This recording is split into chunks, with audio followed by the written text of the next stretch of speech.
அண்ணா திமுக கட்சி பொறுத்த வரைக்கும் ஆட்சியில இருந்தாலும் இல்லாவிட்டாலும் மக்கள் படுகின்ற துன்பத்தில் இருந்து அவர்களுக்கு விடுவிக்க அண்ணா திமுக கட்சி முன்னிருந்து செயல்படும். பொன்மனச்சம்பல் புரட்சி தலைவர் எம்ஜிஆர், இதே புரட்சி தலைவி அம்மா மக்களுக்காக வாழ்ந்த தலைவர்கள். இருவரும் தலைவர்களுக்கு வாரிசு இல்ல, இங்க இருக்கின்ற மக்கள் தான் வாரிசு.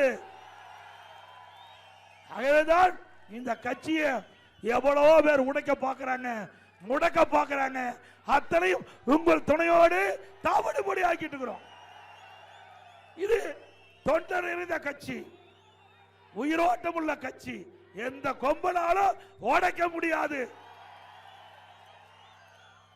அண்ணா திமுக தான் சாதாரண தொண்டன் கூட எம்எல்ஏ ஆகலாம், எம்பி ஆகலாம், அமைச்சர் ஆகலாம், முதலமைச்சரே ஆகலாம். அண்ணா திமுக ஆட்சியில் தான் தொண்டன் இன்றைக்கு கட்சிக்கு பொதுச் செயலாளராக முடியும். நான் உங்களை போல் கடந்த காலத்தில் இங்கே இருந்து நம்முடைய அண்ணா திமுகவுடைய முன்னணி பேச்சாளர்கள் பேசியதை கேட்டு படிப்படியா கட்சிக்கு விசுவாசமா உழைத்து உங்களுடைய நன்மதிப்பை பெற்று, கட்சியினுடைய நன்மதிப்பை பெற்று, தலைமையுடைய நன்மதிப்பை பெற்று உயர்ந்திருக்கிறேன்.